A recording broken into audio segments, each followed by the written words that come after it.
భారతదేశ railway network ప్రపంచంలోనే 4వ అతిపెద్దది. ప్రతిరోజు దాదాపు 2.3 కోట్ల మంది ప్రయాణికులు రైల్లో ప్రయాణిస్తారు. కానీ దేశంలోని 28 రాష్ట్రాలలో ఒక రాష్ట్రంలో మాత్రం ఇప్పటికీ ఒక రైల్వే స్టేషన్ కూడా లేదు.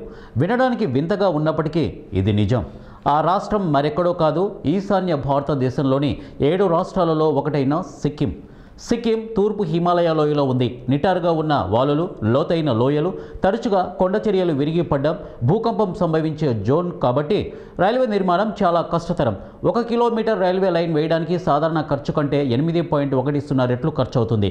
సిక్కిం పూర్తిగా వేరు కాలేదు. రాష్ట్ర సరిహద్దులో ఉన్న పశ్చిమ బెంగాల్లోని సేవోక్ రాంగ్సో రైల్వే స్టేషన్పై పనులు పూర్తి స్థాయిలో జరుగుతున్నాయి.